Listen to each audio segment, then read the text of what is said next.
This shit is hard though, huh, fellas? This is like cartoonish nonsense. It fails on every single evidentiary-based ground of exercise and sports science. Like I said before, these people don't do a whole lot of science.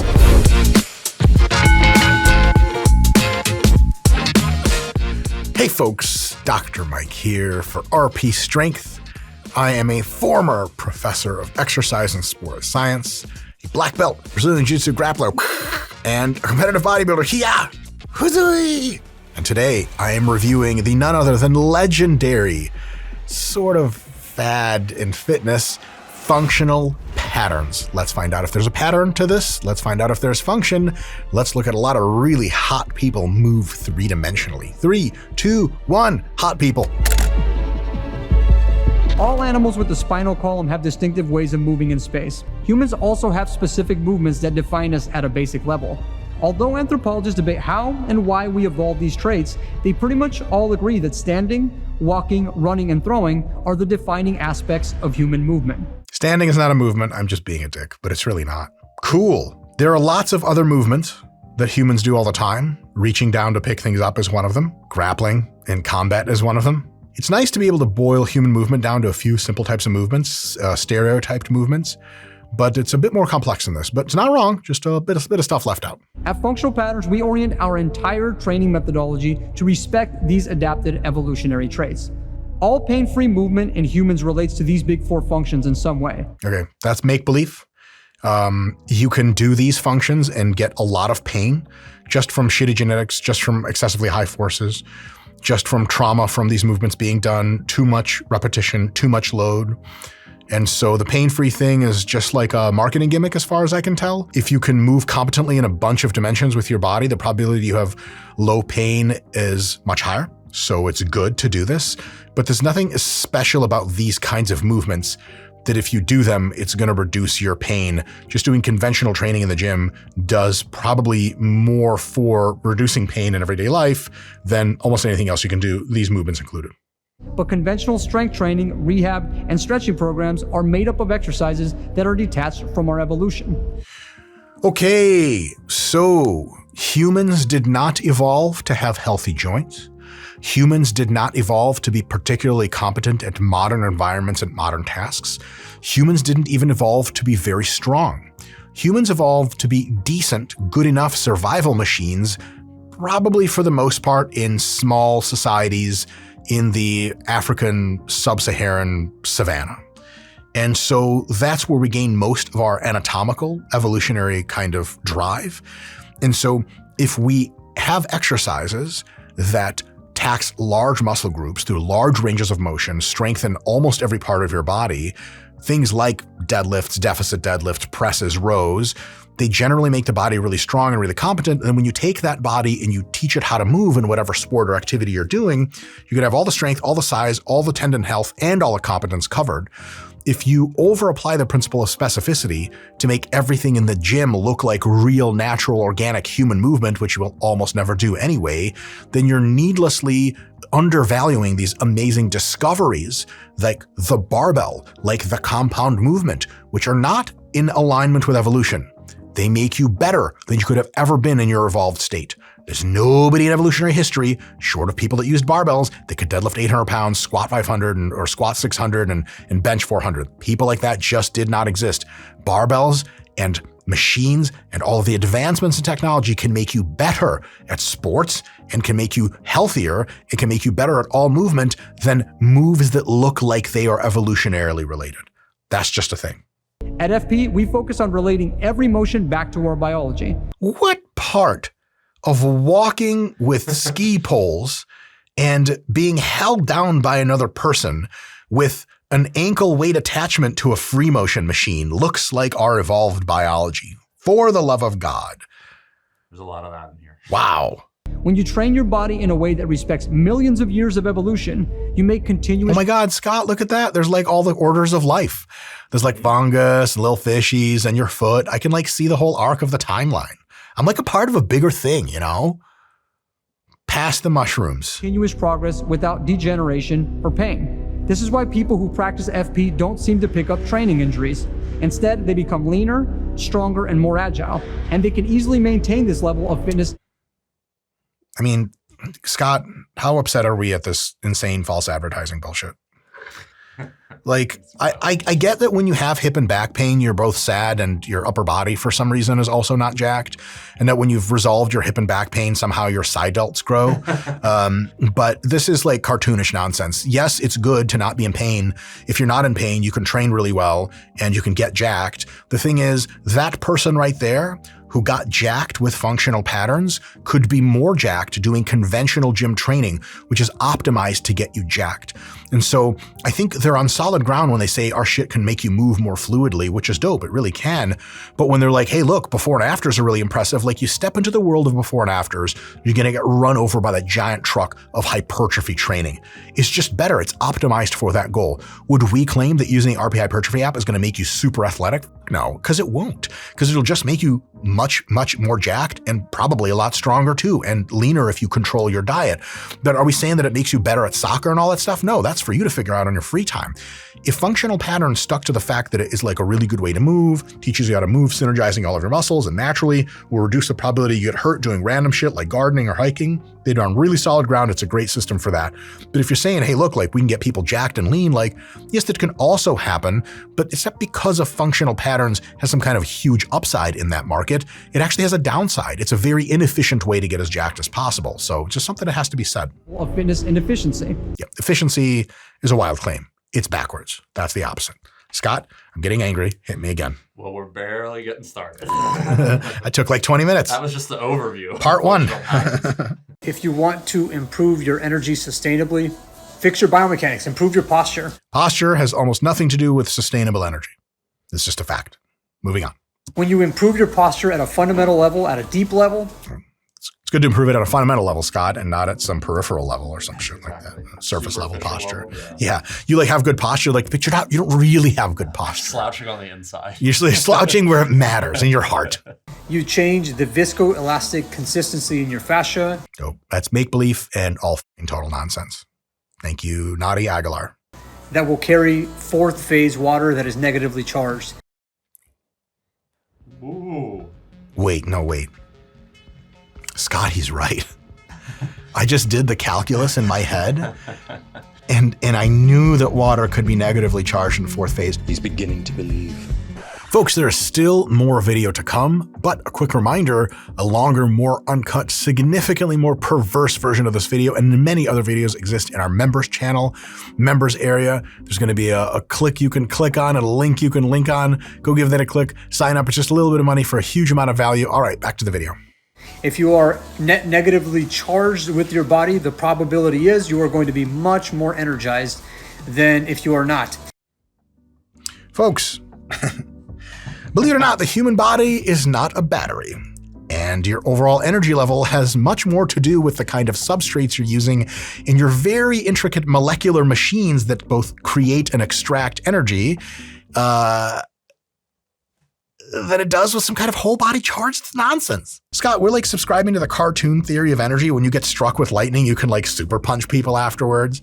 When you get struck with lightning, folks, you just burn to a crisp and fucking die. God damn it. Yeah, this is just pure make-believe. I didn't know he was this far off. Holy crap. Dehydration is the main reason that most people are lacking energy in modern times. Very, very, very dehydrated today. It makes me worry about all the dehydrated people in the world. So that's bullshit. Most people are not dehydrated in modern times. It is probably true to say that in ancestral times, people are much more dehydrated because your probability of drinking poisonous bacteria-laden water was much higher. Your access to clean, reliable water was much lower. And also hydration doesn't have almost anything to do with perceived energy levels outside of very, very large extremes. As a matter of fact, many people are a little bit dehydrated, a little bit hyperhydrated, and they can't tell. And thirst is incredibly efficient, incredibly effective response to tell you when it's time to drink more water. So unless you go around the day just terribly thirsty, as long as you're drinking water, you're probably pretty good. And you probably feel great. Or you feel like shit, but you feel like shit probably because you don't get enough sleep, you're overstressed, you eat too much junk food and you're overfat, and shit like that.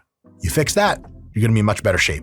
More muscle, less fat, more sleep, manageable stress, good relationships in your life, not a toxic work or internet culture, you're well on your way. You're gonna drink a couple extra cups of water per day, that's not gonna help much. And if you stay hydrated with the right type of water in your system. Scott, I'm gonna list the types of water, ready? H2O. Yep. Go on. That's it. Nope. There's only one kind of water. Good God. Maybe you talk about like heavy water from nuclear reactors. You drink the shit. You're like, I don't feel so good. Like, oh, trust me, it's a transitional phase. Soon you'll be the Hulk. Which is fourth phase. Whoa.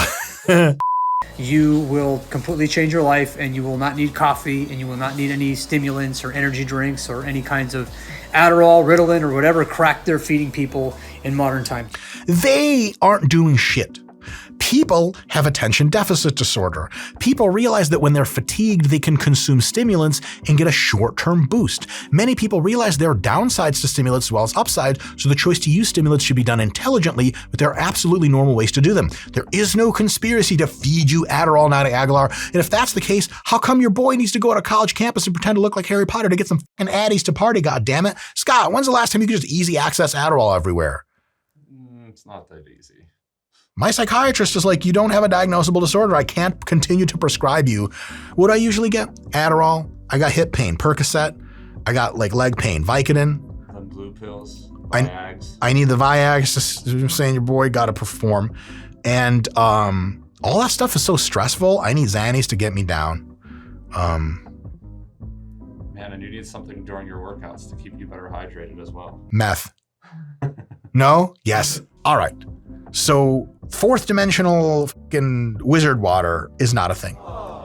And hydration is normally not a problem. However, if you are training very hard and you are sweating a lot, and especially if you have multiple training sessions per day in hot environments, just regular water is totally fine to rehydrate with. But you can do better, and it doesn't require any dimensions. It turns out the real answer to how to hydrate better is kind of like, oh, really? And it's salt. And it turns out that you can put the exact proper ratios of all the different kinds of salts / electrolytes, same thing, that you need into your water with just one packet of Element, and you shake it up and you realize inside the water, there's a discount code for Element that we have because we promote the product. Yep, that was an ad read. Element is dope.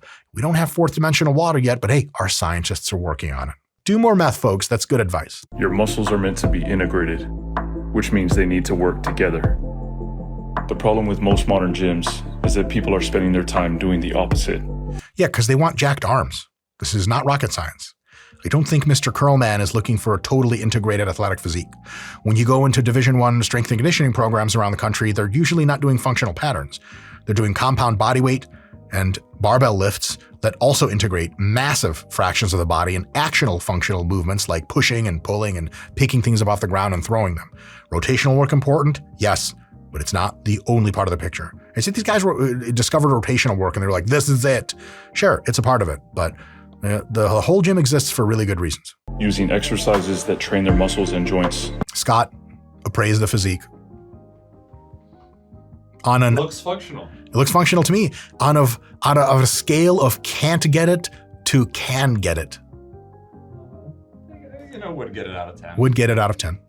To work in isolation versus getting them to work as a system. Okay. I'm not sure of any specific sport move that requires you to do all of that loaded at the same time.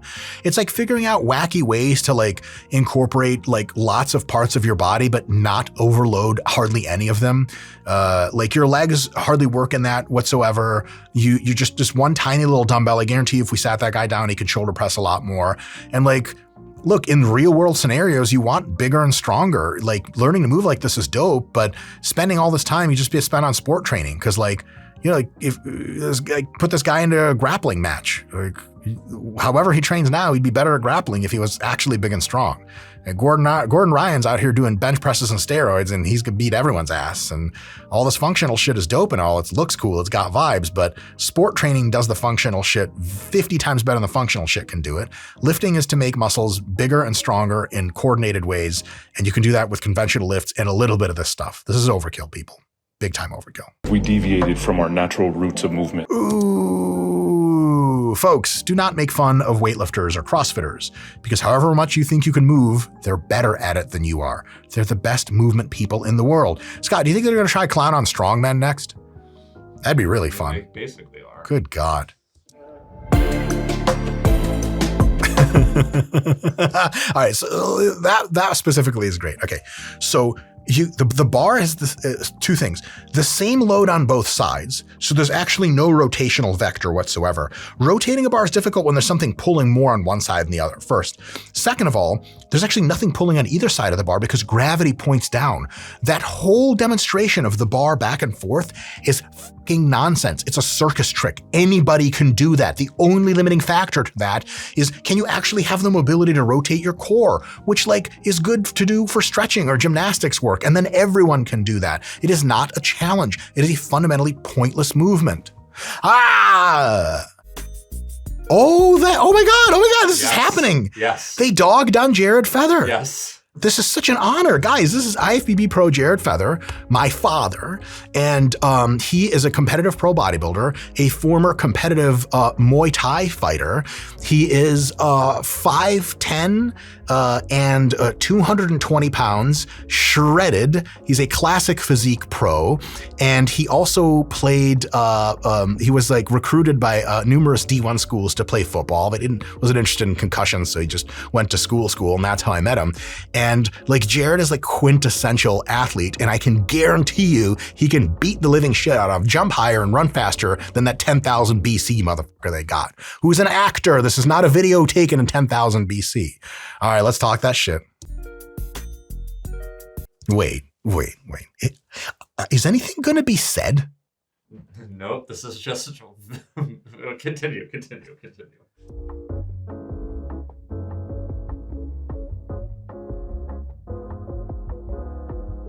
Oh, so the guy doing this, that's Kyle Dake. Kyle Dake is one of the greatest American wrestlers of all time. And Kyle Dake is known as being someone who's really strong. I'll say this, unfortunately, Kyle Dake is associated with functional patterns. And Kyle Dake was one of the greatest wrestlers of a generation before he ever started doing functional patterns. And so, if I was to say yeah, but who the hell is this guy? Kyle Dake can take me down by teleporting in from China doing it. I can't even see him coming. For sure, he can beat my ass. He can do all that bullshit. But functional patterns didn't make him him. Genetics and about 18 years of hard grind to the face wrestling work made Kyle Dake. So it's just a little bit, it's like if we talk about how awesome Jared is, but never mention the fact that he's been on boatloads of steroids and he was born perfect with a waist this big to begin with. Fuck up out of my face. Is that Jeff Nippert up there? Or am I having a... Yes, they dog Jeff as well. Damn. All right. By the way, if you guys are interested in wrestlers with really cool physiques, there's a lot of people with impressive physiques and movement abilities like Kyle Dake and then some, and most of them just do conventional lifting. Most wrestlers do conventional lifting all around the world. And there's lots of them that look cooler than Kyle Dake. This doesn't prove a whole lot. This does not prove a whole lot. We will never, ever trot out Jared and be like, you can look just like Jared if you get the hypertrophy app. God damn it. Okay, so to their credit, you guys notice how Kyle Dake ripped that little chopping motion real fast, real dynamic, huge follow through. That is a really good thing to do. And for wrestling and for almost every other sport, it's a really good idea to include very loaded, very fast, acceleration-based rotational movements. 100%. This is awesome. So the answer isn't 2025 versus 10,000 BC and functional patterns, I guess. The 10,000 BC, Scott, was just a bunch of people going to their deaths to fight elephants 50 times their size or whatever. The answer is both, guys. Traditional lifting or whatever, barbells, dumbbells, machines, and rotational work. If you guys ever want to look up how the rotational work's actually done really well, look up discus, javelin, and shot put throwers. They're already doing this, except they do it better than functional patterns because they're not addicted to an ideology that's exclusionary. Sorry, functional patterns. All love and respect. The purpose of exercise is to move the lymphatic fluids. What? So first of all, your lymphatic system moves around on its own just fine. Moving around secondarily to that can help it move. That is not the purpose of exercise. Maybe this clip is wildly out of context, but the purpose of exercise is to give you all of the benefits of human movement. It burns more calories, normalizes your blood sugar and blood fats. It's healthy for almost every cell of your body. So it improves health and longevity, and it makes you more functional and mobile and less likely to get hurt. And it's a huge stress reliever and mood booster, but apparently that can all be summed down to lymphatic fluids. Not the case. Although looking like Jack Jesus works for me. Maybe no, he's like a Jack Moses, huh? He's more of a Moses guy. Yeah. The body needs to move every day. Walking is the best exercise for human beings, in my humble opinion. Walking is too easy for most humans to be considered the kind of exercise that gives you the biggest bang for your buck. And it is very inefficient. Now, walking is great, but you can do better than walking. Resistance training, especially resistance training with short breaks in between, low rest to get your heart rate going, is probably the most efficient way to exercise. But there's a ton of different ways of exercising that are awesome. Saying that walking is the best one, at best makes no sense at all, and at worst is pure dog shit. It's the way we're designed to move through time and space. It's also a de-stressing exercise in these very stressful times. Yeah. These times are the least stressful in all of human history.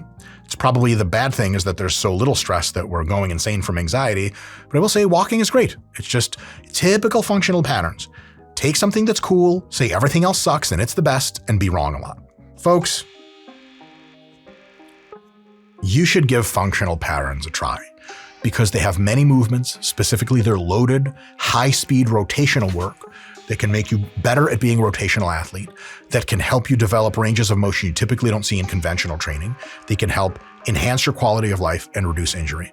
Lymphatic flow, fourth dimensional water, and the fact that these movements are categorically better than traditional weightlifting movements or powerlifting movements is all pure nonsense and horseshit. So functional patterns, you guys are doing great. You just stop talking a lot of shit about other people. We can all put down our weapons of mass exercise science destruction, hug it out, and live peacefully. And boy, many of the functional patterns people have quite nice bodies that I would love to hug peacefully.